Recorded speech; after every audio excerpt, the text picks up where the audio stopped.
ਸਤਿ ਸ਼੍ਰੀ ਅਕਾਲ ਜੀ ਸਾਰਿਆਂ ਨੂੰ, ਤੁਹਾਡਾ ਨਿੱਘਾ ਸਵਾਗਤ ਹੈ ਸਾਡੇ ਵੈਲਕਮ ਟੂ ਕੈਨੇਡਾ ਸ਼ੋਅ ਦੇ ਵਿੱਚ। ਅੱਜ ਅਸੀਂ ਸਰੀ ਦੇ ਬੀਅਰ ਕ੍ਰੀਕ ਪਾਰਕ ਦੇ ਵਿੱਚ ਆਏ ਹਾਂ। ਇੱਥੇ ਅੱਜ ਅਸੀਂ ਕੁਝ ਬੱਚਿਆਂ ਨਾਲ ਮਿਲਾਂਗੇ ਜਿਹੜੇ ਕਿ ਇੱਥੇ ਸਟੂਡੈਂਟ ਦੇ ਵਜੋਂ ਆਏ ਸੀਗੇ ਕੈਨੇਡਾ ਦੇ ਵਿੱਚ। ਕਈ ਬੱਚੇ, ਕੁਝ ਬੱਚੇ ਉਹਨਾਂ ਦੇ ਵਿੱਚੋਂ ਇਹੋ ਜਿਹੇ ਵੀ ਨੇ ਜਿਹੜੇ ਕਿ ਇੱਕ ਬਹੁਤ ਹੀ ਨਿੱਕੀ ਉਮਰ ਦੇ ਵਿੱਚ ਇੱਥੇ ਆ ਗਏ ਸੀਗੇ ਅਤੇ ਉਹਨਾਂ ਨੇ ਆਪਣੇ PR ਤੱਕ ਦਾ ਸਫ਼ਰ ਪੂਰਾ ਕੀਤਾ। ਕਈ ਬੱਚੇ ਉਹਨਾਂ ਦੇ ਵਿੱਚ ਹਰਫਨ ਮੌਲਾ ਵੀ ਨੇ ਜਿਨ੍ਹਾਂ ਨੇ ਆਪਣੇ ਦੁੱਖ ਸੁੱਖ ਦੀ ਘੜੀ, ਆਪਣੀ ਸਟਰਗਲ ਲਾਈਫ ਨੂੰ ਹੱਸ ਕੇ ਨਜਿੱਠਿਆ, ਹੱਸ ਕੇ ਸਾਹਮਣਾ ਕੀਤਾ ਅਤੇ ਜਿੱਤ ਪ੍ਰਾਪਤ ਕੀਤੀ। ਕਈ ਬੱਚੇ ਉਹਨਾਂ ਦੇ ਵਿੱਚੋਂ ਇਹੋ ਜਿਹੇ ਵੀ ਨੇ ਜਿਨ੍ਹਾਂ ਨੇ ਆਪਣੇ ਫੈਮਿਲੀ ਦਾ ਸਪੋਰਟ, ਆਪਣੇ ਰਿਲੇਟਿਵਸ ਦਾ ਸਪੋਰਟ ਆਪਣੇ ਨਾਲ ਰੱਖਿਆ, ਉਹਨਾਂ ਦਾ ਹੌਸਲਾ ਉਹਨਾਂ ਦੇ ਨਾਲ ਬਰਕਰਾਰ ਰਿਹਾ ਅਤੇ ਉਹਨਾਂ ਨੇ ਆਪਣੀ ਜਿੱਤ ਉਹਨਾਂ ਦੇ ਨਾਲ ਪ੍ਰਾਪਤ ਕੀਤੀ। ਆਓ ਮਿਲਦੇ ਹਾਂ ਉਹਨਾਂ ਬੱਚਿਆਂ ਦੇ ਨਾਲ।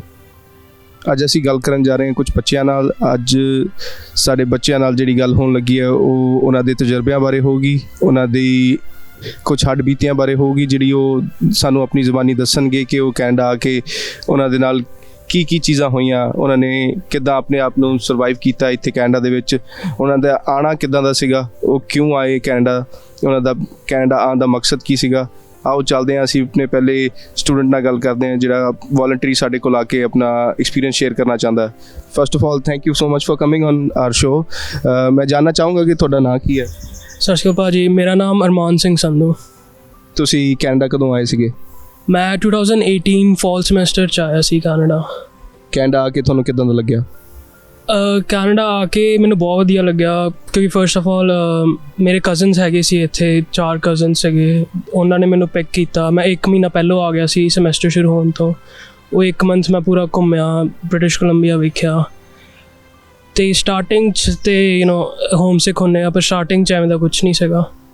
ਮੈਂ ਜਾਣਨਾ ਚਾਹੂੰਗਾ ਕਿ ਉਹ ਜਰਨੀ ਤੁਹਾਡੀ, ਉਹ ਕੁਝ ਪਲ ਜਿਹੜੇ ਤੁਸੀਂ ਕੁਝ ਹਿੱਸੇ ਆਪਣੇ ਕਜ਼ਨਸ ਨਾਲ ਸ਼ੇਅਰ ਕੀਤੇ, ਉਹ ਕਿੱਦਾਂ ਦੇ ਪਲ ਸੀਗੇ?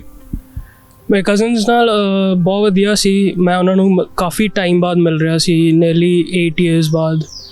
ਬਾਕੀ ਫ਼ੋਨ 'ਤੇ ਗੱਲ ਹੁੰਦੀ ਸੀ ਬਟ ਦੇ ਵਰ ਲਾਈਕ ਸਟ੍ਰੇਂਜਰਸ ਜਿਵੇਂ ਸੀ ਮੇਰੇ ਵਾਸਤੇ, ਅਤੇ ਬਟ ਸਟਿਲ ਬਹੁਤ ਵਾਰਮ ਸੀਗੇ, ਬਹੁਤ ਵੈਲਕਮਿੰਗ ਸੀਗੇ ਅਤੇ 1 ਮਹੀਨਾ ਆਪਣੇ ਨਾਲ ਰੱਖਿਆ।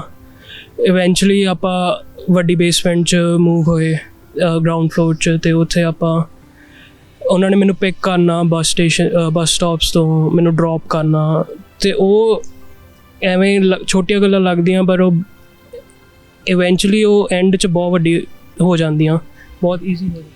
ਅਰਮਾਨ, ਮੈਂ ਤੁਹਾਡੇ ਤੋਂ ਇਹ ਜਾਣਨਾ ਚਾਹੂੰਗਾ ਕਿ ਤੁਸੀਂ ਜਦੋਂ ਇੰਡੀਆ ਤੋਂ ਆਉਣਾ ਸੀਗਾ ਇੱਥੇ, ਤੁਸੀਂ ਕੋਰਸ ਕਿਹੜਾ ਚੂਜ਼ ਕੀਤਾ ਸੀਗਾ ਐਂਡ ਤੁਸੀਂ ਸਕੂਲ ਕਿਹੜਾ ਚੂਜ਼ ਕਰਕੇ ਆਏ ਸੀਗੇ? ਤੁਹਾਨੂੰ ਪਤਾ ਸੀਗਾ ਕਿ ਇਸ ਸਕੂਲ ਦੇ ਵਿੱਚ ਐਡਮਿਸ਼ਨ ਲਵਾਂਗਾ ਤਾਂ ਮੇਰੇ ਲਈ ਲਾਭਦਾਇਕ ਹੋਊਗਾ? ਮੈਂ ਸਾਈਮਨ ਫਰੇਜ਼ਰ ਯੂਨੀਵਰਸਿਟੀ ਆਇਆ ਸੀ ਅਤੇ ਮੈਂ ਕੋਰਸ ਲਿੱਤਾ ਸੀ ਬਿਜ਼ਨਸ ਐਡਮਿਨਿਸਟ੍ਰੇਸ਼ਨ ਦਾ, ਅਤੇ ਮੈਂ ਅਕਾਊਂਟਸ 'ਚ ਮੇਜਰ ਕਰ ਰਿਹਾ। ਪਰ ਹੁਣ ਜਿਵੇਂ 2 ਸਾਲ ਹੋ ਗਏ ਮੈਨੂੰ, ਹੁਣ ਮੈਂ ਸੋਚ ਰਿਹਾ ਕਿ ਮੈਂ ਕ੍ਰਿਮੀਨੋਲੋਜੀ ਦਾ ਵੀ ਕੋਰਸ ਕਰਨਾ ਇੱਕ। ਬਾਕੀ ਅੱਗੇ ਹਾਲੇ ਡਿਸਾਈਡ ਨਹੀਂ ਕੀਤਾ ਮੈਂ ਪੂਰਾ।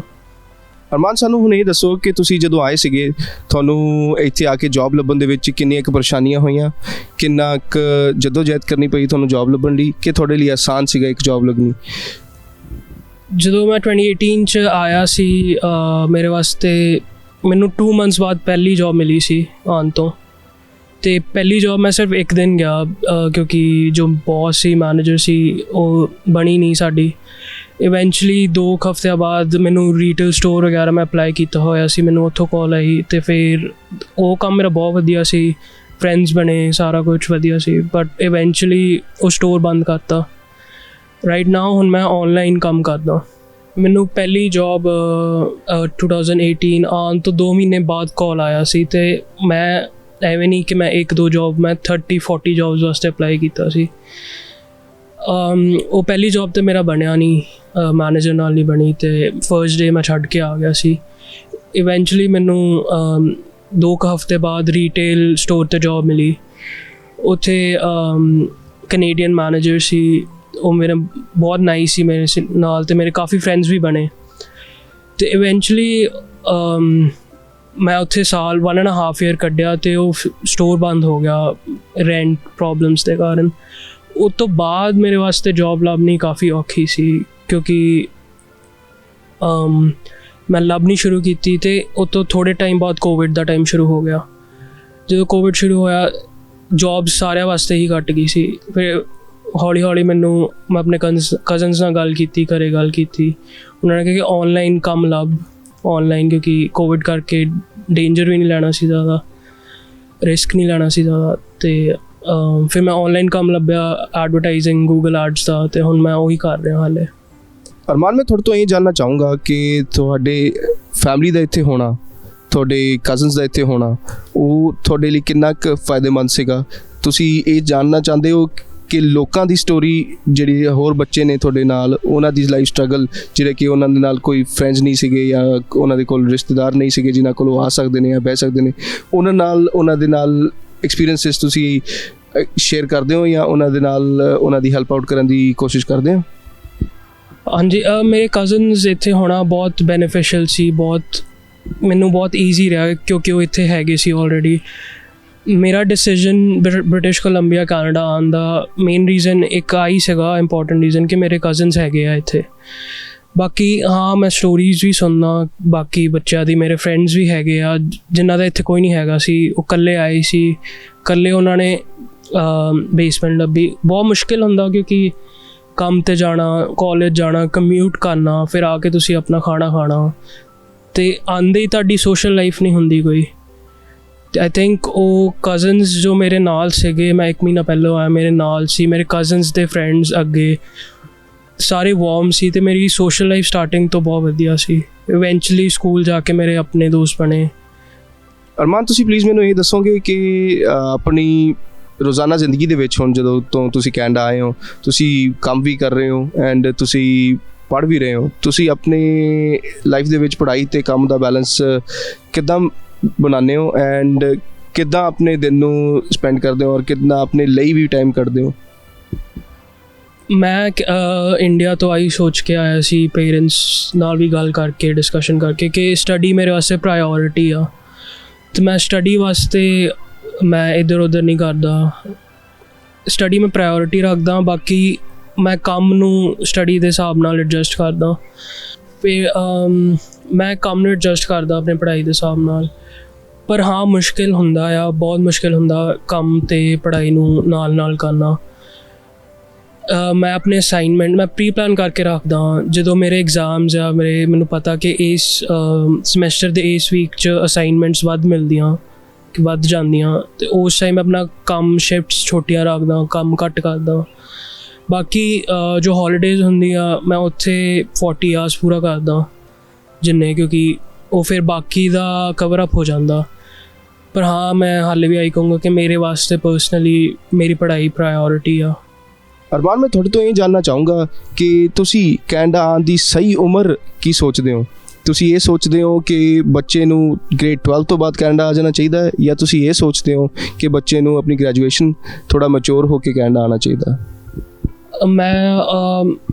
ਮੈਨੂੰ ਲੱਗਦਾ ਕਿ ਤੁਹਾਡੇ ਏਮ 'ਤੇ ਆ ਕਿ ਤੁਸੀਂ ਪੜ੍ਹਨ ਆ ਰਹੇ ਹੋ, ਤੁਸੀਂ ਰੈਜ਼ੀਡੈਂਸੀ ਵਾਸਤੇ ਆ ਰਹੇ ਹੋ, PR ਵਾਸਤੇ, ਡਿਪੈਂਡ ਕਰਦਾ। ਪਰਸਨਲੀ ਮੇਰੇ ਵਾਸਤੇ ਬਹੁਤ ਅੱਛਾ ਰਿਹਾ 12th ਤੋਂ ਬਾਅਦ ਸਿੱਧਾ ਆਉਣਾ, ਕਿਉਂਕਿ ਮੈਂ ਇੰਡੀਆ ਤੋਂ ਡਿਸਾਈਡ ਨਹੀਂ ਹੋ ਰਿਹਾ ਸੀ ਕਿ ਮੈਂ ਕਿੱਥੇ ਜਾਵਾਂ, ਕਿੱਥੇ ਪੜ੍ਹਾਂ।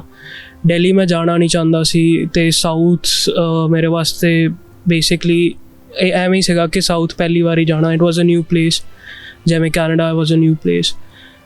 ਬਾਕੀ ਮੈਂ ਗ੍ਰੈਜੂਏਸ਼ਨ ਤੋਂ ਬਾਅਦ ਆਉਣਾ, ਉਹਦੇ ਵਾਸਤੇ ਮੈਂ ਜ਼ਿਆਦਾ ਬੋਲ ਨਹੀਂ ਸਕਦਾ, ਮੈਨੂੰ ਇੰਨਾ ਪਤਾ ਨਹੀਂ ਆ। ਬਟ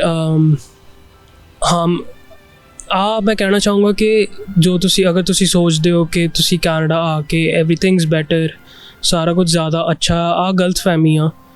ਇੱਥੇ ਬਹੁਤ ਸਟਰਗਲ ਆ, ਤੁਹਾਨੂੰ ਕੰਮ ਕਰਨਾ ਪੈਂਦਾ, ਤੁਹਾਨੂੰ ਇਕੱਲੇ ਰਹਿਣਾ ਪੈਂਦਾ ਘਰ ਵਾਲਿਆਂ ਤੋਂ ਅਲੱਗ, ਅਤੇ ਉਹ ਤੁਸੀਂ ਖੁਦ ਡਿਸਾਈਡ ਕਰਕੇ ਆਪਣਾ ਮਨ ਬਣਾ ਕੇ ਪਹਿਲੋਂ ਉਹ ਤੁਹਾਨੂੰ ਖੁਦ ਡਿਸਾਈਡ ਕਰਨਾ ਚਾਹੀਦਾ। ਪਰ ਮੇਰੇ ਵਾਸਤੇ ਹਾਂਜੀ 12 ਤੋਂ ਸਿੱਧਾ ਬਾਅਦ ਆਉਣਾ ਮੇਰੇ ਵਾਸਤੇ ਬਹੁਤ ਵਧੀਆ ਸੀ।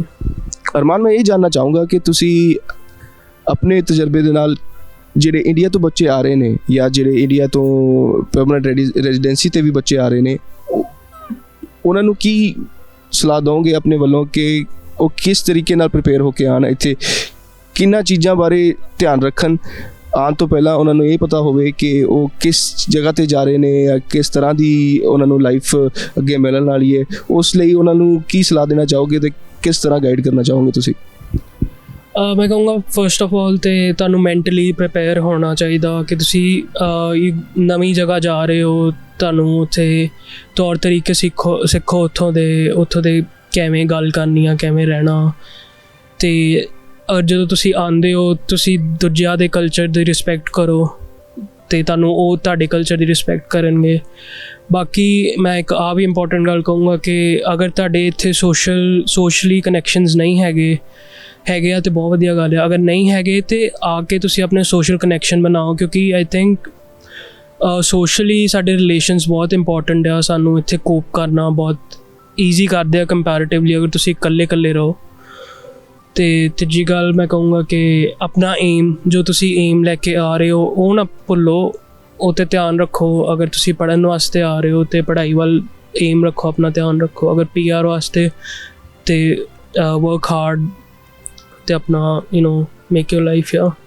ਥੈਂਕ ਯੂ ਸੋ ਮਚ ਅਰਮਾਨ, ਜਿਹੜਾ ਤੁਸੀਂ ਆਪਣਾ ਸਮਾਂ ਕੱਢਿਆ, ਤੁਸੀਂ ਆਪਣੇ ਪ੍ਰੀਸ਼ੀਅਸ ਡੇ ਦੇ ਵਿੱਚੋਂ ਸਾਡੇ ਲਈ ਔਰ ਆਪਣੇ ਇੰਡੀਆ ਤੋਂ ਆਉਣ ਵਾਲੇ ਬੱਚਿਆਂ ਲਈ ਕੁਝ ਮੈਸੇਜ ਦਿੱਤਾ। Thank you so much for that.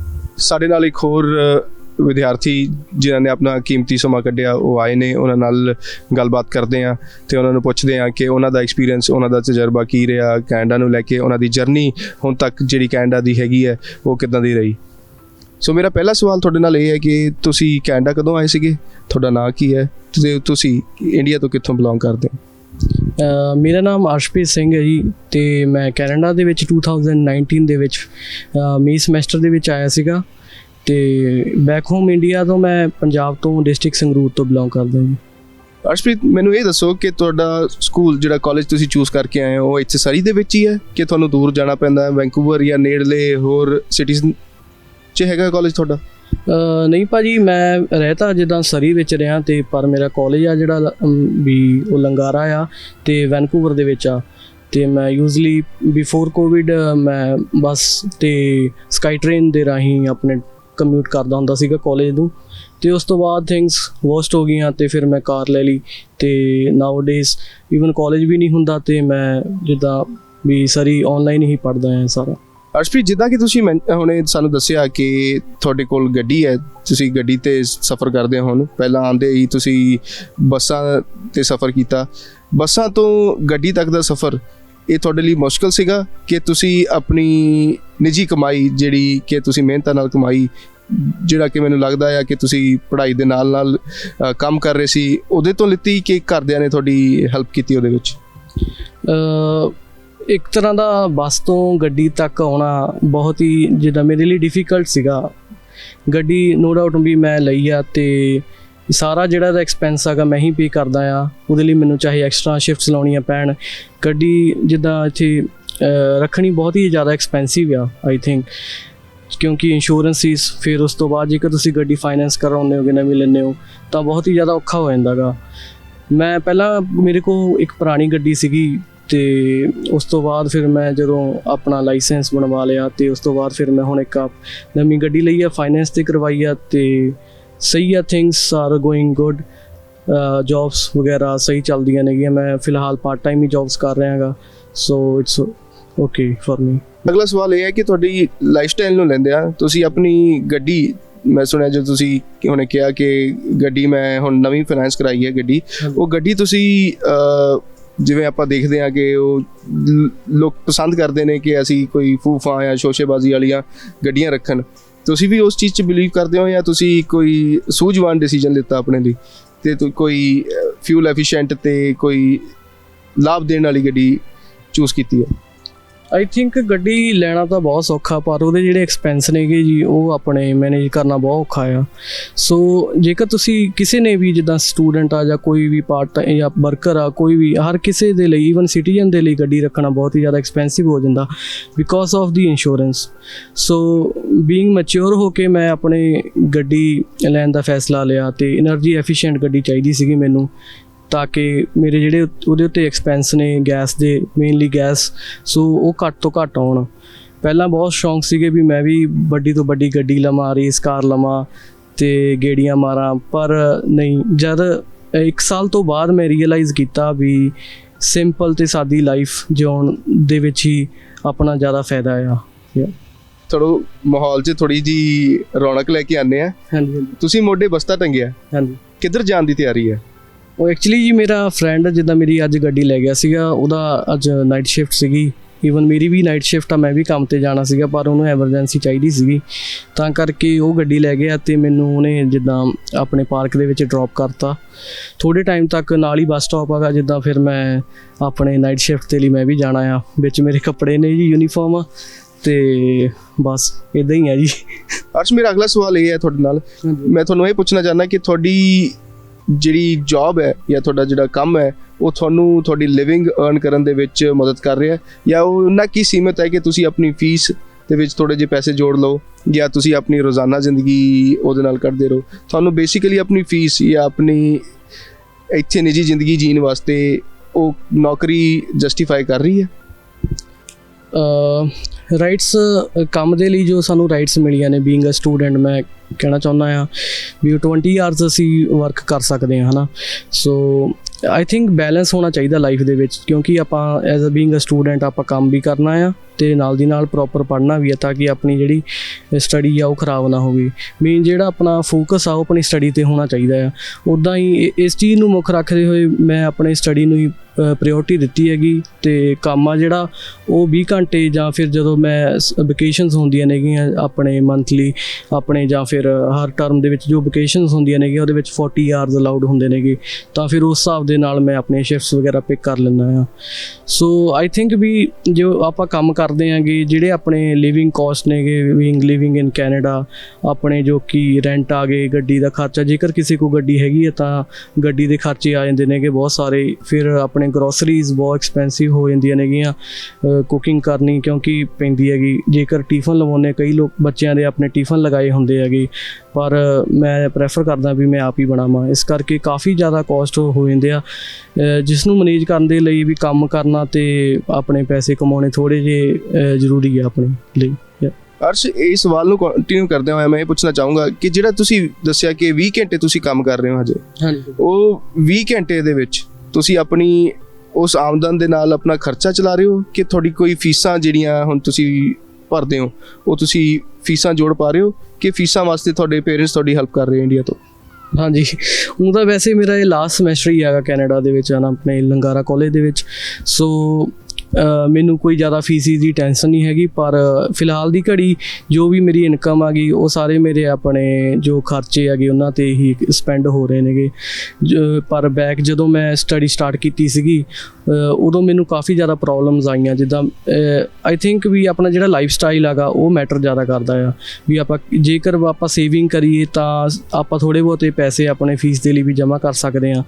ਆਪਣੇ ਫੀਸਿਸ ਦੇ ਵਿੱਚ ਆਪਣੀ ਹੈਲਪ ਹੋ ਜਾਂਦੀ ਆ, ਵੀ ਆਪਾਂ ਨੂੰ ਪੇਰੈਂਟਸ ਤੋਂ ਆਪਾਂ ਨੂੰ ਮੰਗਾਉਣੇ ਹੀ ਪੈਂਦੇ ਨੇਗੇ, ਫੀਸਿਸ ਬਹੁਤ ਜ਼ਿਆਦਾ ਆ। ਕਈ ਬੱਚੇ ਆਪਣੇ ਕਰ ਲੈਂਦੇ ਨੇਗੇ ਅਫੋਰਡ, ਤੇ ਕਈਆਂ ਨੂੰ ਮੰਗਾਉਣੀ ਪੈਂਦੀ ਹੈਗੀ ਫੀਸ, ਇਸ ਕਰਕੇ ਵੀ ਆਪਾਂ ਨੂੰ ਸੇਵਿੰਗ ਵੱਲ ਧਿਆਨ ਜ਼ਿਆਦਾ ਰੱਖਣਾ ਚਾਹੀਦਾ, ਤੇ ਆਪਣੇ ਜਿਹੜੇ ਲਾਈਫ ਸਟਾਈਲ ਆ ਗਏ ਆਈ ਥਿੰਕ ਉਹਨੂੰ ਵੀ ਆਪਾਂ ਨੂੰ ਸੁਧਾਰਨਾ ਚਾਹੀਦਾ ਹੈਗਾ।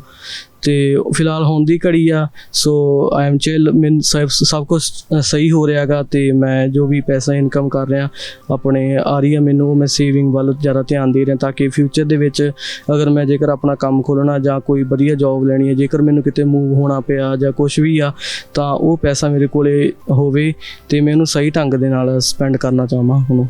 ਅਰਸ਼, ਮੇਰਾ ਅਖੀਰਲਾ ਸਵਾਲ ਤੁਹਾਡੇ ਤੋਂ ਇਹ ਹੋਊਗਾ ਕਿ ਇੰਡੀਆ ਬੱਚੇ ਜਿਹੜੇ ਆਉਣਾ ਚਾਹੁੰਦੇ ਨੇ, ਜਾਂ ਉਹਨਾਂ ਦੇ ਪੇਰੈਂਟਸ ਜਿਹੜੇ ਕਿ ਸਾਨੂੰ ਦੇਖ ਰਹੇ ਨੇ ਇਸ ਟਾਈਮ ਤੇ ਸੁਣ ਰਹੇ ਨੇ, ਉਹਨਾਂ ਨੂੰ ਤੁਹਾਡੀ ਕੀ ਸਲਾਹ ਹੋਊਗੀ? ਉਹਨਾਂ ਨੂੰ ਕੀ ਤੁਸੀਂ ਆਪਣੇ ਵੱਲੋਂ ਇੱਕ ਤਜਰਬਾ ਦਿਓਗੇ ਆਪਣੀ ਜ਼ਿੰਦਗੀ ਦਾ, ਇੱਥੇ ਜਿਹੜਾ ਤੁਸੀਂ ਸਮਾਂ ਗੁਜ਼ਾਰਿਆ ਉਹਦੇ ਵਿੱਚ, ਕਿ ਉਹਨਾਂ ਨੂੰ ਕੀ ਵਾਈਜ਼ ਡਿਸੀਜਨ ਲੈਣਾ ਚਾਹੀਦਾ ਇੱਥੇ ਆਉਣ ਤੋਂ ਪਹਿਲਾਂ, ਔਰ ਉਹਨਾਂ ਨੂੰ ਇੱਥੇ ਆ ਕੇ ਕੀ ਚੀਜ਼ਾਂ ਦੇਖਣੀਆਂ ਪੈਣਗੀਆਂ ਆਪਣੇ ਆਪ ਨੂੰ ਇੱਥੇ ਸਰਵਾਈਵ ਕਰਾਉਣ ਲਈ?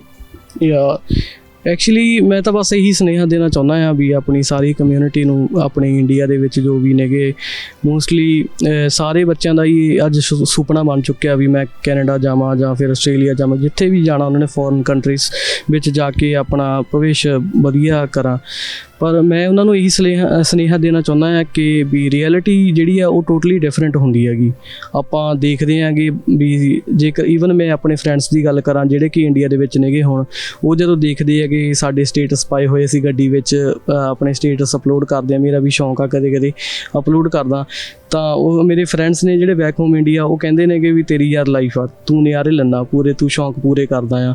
ਪਰ ਜਿਹੜੀ ਲਾਈਫ ਇੱਥੇ ਅਸੀਂ ਜੀਂਦੇ ਹੈਗੇ ਉਹ ਟੋਟਲੀ ਡਿਫਰੈਂਟ ਆ ਗਈ। ਜਦੋਂ ਅਸੀਂ ਸਟੇਟਸ ਬਣਾਉਂਦੇ ਹੁੰਦੇ ਆ ਉਹ 2 ਪਲ ਦੀ, ਜਾਂ ਜਦੋਂ ਵੀ ਅਸੀਂ ਪਾਰਟੀ 'ਤੇ ਹੁੰਦੇ ਹਾਂ ਉਹ ਥੋੜ੍ਹੇ ਜਿਹੇ ਘੰਟੇ ਜਾਂ 2 ਘੰਟਿਆਂ ਦੀ ਸਾਨੂੰ ਖੁਸ਼ੀ ਹੁੰਦੀ ਆ ਥੋੜ੍ਹੇ ਟਾਈਮ ਦੇ ਲਈ।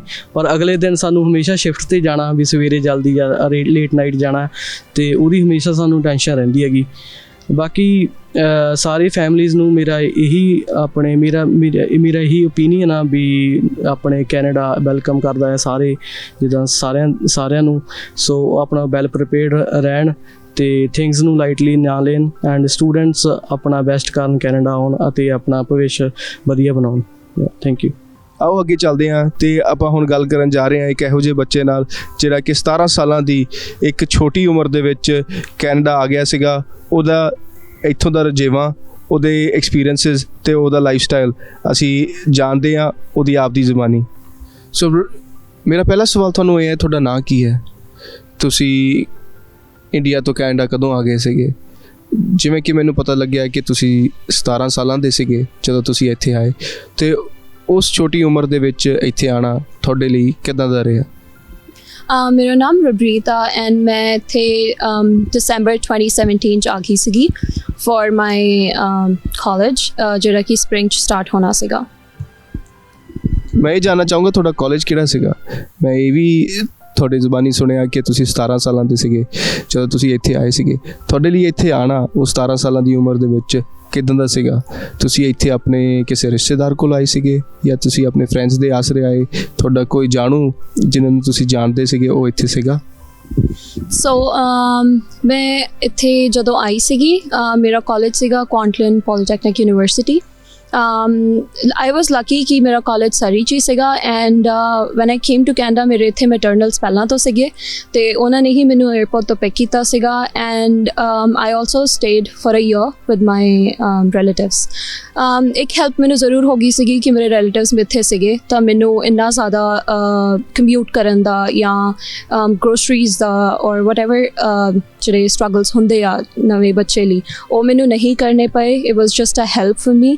ਐਂਡ ਕਾਲਜ ਦਾ ਮੈਂ ਜ਼ਰੂਰ ਕਹੂੰਗੀ ਮੈਨੂੰ ਥੋੜ੍ਹੀ ਜਿਹੀ ਪ੍ਰੋਬਲਮਸ ਜ਼ਰੂਰ ਫੇਸ ਕਰਨੀਆਂ ਪਈਆਂ ਸੀਗੀਆਂ because it was with the registration. ਜਦੋਂ ਕੋਰਸਿਸ ਰਜਿਸਟਰ ਕਰਨੇ ਹੁੰਦੇ ਸੀਗੇ ਤਾਂ ਉਹਦੇ 'ਚ ਥੋੜ੍ਹੀ ਜਿਹੀ ਪ੍ਰੋਬਲਮ ਆਉਂਦੀ ਸੀਗੀ ਕਿਉਂਕਿ ਮੈਨੂੰ ਨਹੀਂ ਪਤਾ ਸੀਗਾ ਕਿ you have to pre register your courses.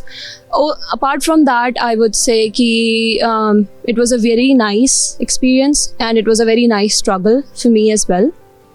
And ਹਾਂਜੀ, ਅਗਰ ਤੁਹਾਡੇ ਇੱਥੇ ਕੋਈ ਰਿਲੇਟਿਵਸ ਹੈਗੇ ਆ ਜਾਂ ਤੁਹਾਡੀ ਇੱਥੇ ਕੋਈ ਫਰੈਂਡਸ ਹੈਗੇ ਆ ਦੈਨ ਡੈਫੀਨੇਟਲੀ ਤੁਹਾਡੀ ਹੈਲਪ ਹੋ ਜਾਂਦੀ ਆ। ਤੁਹਾਡੇ ਫਰੈਂਡਸ ਦੇ ਵਿੱਚ ਮੈਂ ਤੁਹਾਨੂੰ ਪੁੱਛਣਾ ਚਾਹੂੰਗਾ ਕਿ ਤੁਹਾਡੇ ਫਰੈਂਡਸ ਜਿਹੜੇ ਬਣੇ ਇੱਥੇ ਆ ਕੇ ਉਹ ਤੁਹਾਡੇ ਸਕੂਲ ਦੇ ਵਿੱਚ ਬਣੇ ਜਾਂ ਜਦੋਂ ਤੁਸੀਂ ਕਿਹਾ ਕਿ 1 ਸਾਲ ਬਾਅਦ ਤੁਸੀਂ ਆਪਣੇ ਪੇਰੈਂਟਸ ਤੋਂ ਆਪਣੀ ਮੈਟਰਨਲਸ ਤੋਂ ਅੱਡ ਹੋਏ ਸੀਗੇ ਉਦੋਂ ਬਣੇ? ਮੇਰੇ ਐਕਚੁਅਲੀ ਫਰੈਂਡਸ ਪਹਿਲਾਂ ਹੀ ਬਣ ਗਏ ਸੀਗੇ। ਕੁਛ ਫਰੈਂਡਸ ਨੂੰ ਮੈਂ ਇੱਦਾਂ ਸੀਗਾ ਕਿ ਮੈਂ ਪਹਿਲਾਂ ਬੈਕ ਇਨ ਇੰਡੀਆ ਤੋਂ ਵੀ ਜਾਣਦੀ ਸੀਗੀ ਐਂਡ ਆਈ ਨਿਊ ਕਿ they live here in Vancouver. Friends ਦਾ ਇੱਦਾਂ ਚੱਲਦਾ ਗਿਆ ਕਿ you know I started going to college ਅਤੇ ਮੇਰੇ ਜਿਵੇਂ ਮੈਂ ਕੋਰਸਿਸ ਚੱਕਦੀ ਸੀਗੀ ਤਾਂ I use to get familiar with other students, ਤਾਂ ਉਹ ਐਜ਼ ਅ ਫਰੈਂਡ ਬਣਦੇ ਗਏ। So yeah throughout the college experience I made friends and as well as at work. ਤੁਹਾਡੀ ਪੜ੍ਹਾਈ ਕਿੰਨੀ ਕੁ ਰਹਿ ਗਈ ਹੈ ਹੁਣ? ਮੇਰੀ ਪੜ੍ਹਾਈ 1 ਸਮੈਸਟਰ ਹੋਰ ਰਹਿ ਗਿਆ ਆ। ਸੋ ਰਬਰੀਤ, ਮੇਰਾ ਅਗਲਾ ਸਵਾਲ ਤੁਹਾਡੇ ਤੋਂ ਇਹ ਹੈ ਕਿ ਮੈਂ ਜਾਣਨਾ ਚਾਹਾਂਗਾ ਕਿ ਜਿਹੜਾ ਕੋਰਸ ਤੁਸੀਂ ਚੂਜ਼ ਕੀਤਾ, ਪਹਿਲਾਂ ਤਾਂ ਉਹ ਕੋਰਸ ਕਿਹੜਾ ਸੀਗਾ? ਤੁਸੀਂ ਉਹ ਜੋ ਕੋਰਸ ਚੂਜ਼ ਕੀਤਾ ਆਪਣੇ ਲਈ ਇੱਥੇ ਆ ਕੇ ਪੜ੍ਹਨ ਲਈ, ਉਹ ਕੋਰਸ ਤੁਹਾਨੂੰ ਅੱਗੇ ਜਾ ਕੇ ਕੋਈ ਮਦਦ ਕਰੂਗਾ ਇੱਥੇ ਅੱਗੇ ਜੋਬ ਓਪਰਚੁਨਿਟੀਜ਼ ਵਾਸਤੇ? ਕਿੱਦਾਂ ਮਹਿਸੂਸ ਕਰਦੇ ਹੋ ਤੁਸੀਂ ਉਸ ਕੋਰਸ ਨੂੰ ਲੈ ਕੇ? I would say no। ਉਹ ਕੋਰਸ ਮੇਰੀ ਹੈਲਪ ਨਹੀਂ ਕਰੂਗਾ। ਉਹ ਕੋਰਸ ਨੇ ਮੇਰੀ when I came to Canada ਮੇਰਾ ਸੀਗਾ associate degree in general science, but ਮੈਨੂੰ ਚੇਂਜ ਕਰਾ ਕੇ ਜਨਰਲ ਸਟੱਡੀਜ਼ ਕਰਨਾ ਪਿਆ ਬਿਕਾਜ਼ ਮੇਰੇ ਕੋਲ ਟਾਈਮ ਨਹੀਂ ਹੁੰਦਾ ਸੀਗਾ ਕਿ ਮੈਂ ਕੰਮ ਦੇ ਐਂਡ ਸਟੱਡੀ ਦੇ ਵਿੱਚ you know I can study more ਕਿਉਂਕਿ it required more hours of studying ਜਿਹੜਾ ਮੇਰਾ ਪਹਿਲਾ ਕੋਰਸ ਸੀਗਾ ਐਂਡ ਪਲੱਸ ਉਹਦੇ ਜਿਹੜੇ ਕੋਰਸਿਸ ਸੀਗੇ ਉਹ ਮੈਨੂੰ ਕਈ ਵਾਰ ਨਹੀਂ ਮਿਲਦੇ ਸੀਗੇ ਤਾਂ it was very hard for me। ਤਾਂ that's why ਹੁਣ ਜਿਹੜਾ ਕੋਰਸ ਮੈਂ ਚੱਕਿਆ ਹੋਇਆ ਆ I don't think ਕਿ ਉਹਦੇ ਕੋਈ future perspectives ਹੈਗੇ ਆ। ਮੋਸਟਲੀ ਇੱਥੇ ਕੀ ਹੁੰਦਾ ਹੈ ਕਿ when you come to Canada you run in a race to get PR that you forget about your studies. That's what happens, and it is a very common factor. That's what happened with me too.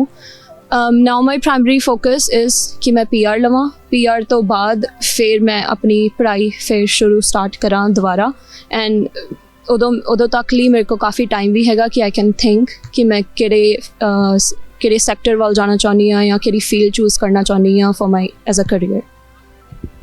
ਤੁਹਾਡਾ career ਜਿਹੜਾ ਤੁਸੀਂ choose ਕਰਨਾ ਚਾਹੋਗੇ ਉਸ ਪੜ੍ਹਾਈ 'ਤੇ ਨਿਰਭਰ ਕਰੂਗਾ ਕਿ ਜਿਹੜਾ ਤੁਸੀਂ ਆਪਣੀ ਪਰਮਾਨੈਂਟ ਰੈਜ਼ੀਡੈਂਸੀ ਤੋਂ ਬਾਅਦ ਚੂਜ਼ ਕਰੋਗੇ, ਜਾਂ ਜਿਹੜਾ ਕਿ ਤੁਹਾਡਾ ਜੌਬ ਐਕਸਪੀਰੀਅੰਸ ਹੁਣ ਪ੍ਰਾਇਰ ਆਪਣੀ ਉਸ ਪੜ੍ਹਾਈ ਤੋਂ ਪਹਿਲਾਂ ਚੱਲ ਰਿਹਾ ਉਸ ਬੇਸਿਸ 'ਤੇ ਵੀ ਤੁਹਾਨੂੰ ਲੱਗਦਾ ਹੈ ਕਿ ਕੋਈ ਓਪਰਚੁਨਿਟੀਜ਼ ਤੁਹਾਡੇ ਲਈ ਖੁੱਲ੍ਹ ਸਕਦੀਆਂ ਫਿਊਚਰ ਦੇ ਵਿੱਚ? Talking about job part time ਆ। ਜੌਬ ਤੋਂ ਕਦੇ ਵੀ ਇੱਦਾਂ ਨਹੀਂ ਹੋ ਸਕਦਾ ਕਿ ਮੇਰੇ ਲਈ ਕੋਈ ਅੱਗੇ ਕਰੀਅਰ ਓਪਰਚੁਨਿਟੀ ਖੁੱਲ੍ਹੇ। obviously ਜਿਹੜੀ ਵੀ careers ਹੁੰਦੇ ਆ it all depends on your studies, what you have studied, ਤੁਹਾਡੇ ਕੋਲ ਡਿਗਰੀ ਕਿਹੜੀ ਆ, ਤੁਹਾਡੇ ਕੋਲ ਤੁਸੀਂ ਪੜ੍ਹਾਈ ਕਿਹੜੇ ਫੀਲਡ 'ਚ ਕੀਤੀ ਆ। ਸੋ ਯੈਸ, ਅਗਰ ਮੈਂ ਆਪਣਾ ਕਰੀਅਰ ਇਨ ਫਿਊਚਰ ਸੋਚਦੀ ਹਾਂ ਤਾਂ ਯੈਸ ਉਹਦੇ ਲਈ ਮੈਨੂੰ ਪੜ੍ਹਨਾ ਪੈਣਾ ਆ। ਜਿਹੜਾ ਮੈਂ ਕੰਮ ਕਰ ਰਹੀ ਹਾਂ it is just part time, ਤਾਂ ਉਹ ਇਟ ਇਜ਼ ਜਸਟ ਕਿ ਮੈਂ ਆਪਣੇ ਆਪ ਨੂੰ ਫਾਈਨੈਂਸ਼ਲੀ ਸਟੇਬਲ ਰੱਖ ਸਕਦੀ ਹਾਂ while I don't get PR। ਤਾਂ ਤੁਹਾਡੇ ਲਈ ਬੇਸਿਕਲੀ ਮਤਲਬ ਇੰਨਾ ਆ ਕਿ ਤੁਸੀਂ ਆਪਣੀ ਪਰਮਾਨੈਂਟ ਰੈਜ਼ੀਡੈਂਸੀ ਲੈਣਾ ਪਹਿਲਾਂ ਚਾਹੋਗੇ ਔਰ ਆਪਣਾ ਫਿਊਚਰ ਉਸ ਤੋਂ ਬਾਅਦ ਸ਼ੁਰੂ ਕਰਨਾ ਚਾਹੋਗੇ ਕੈਨੇਡਾ ਦੇ ਵਿੱਚ?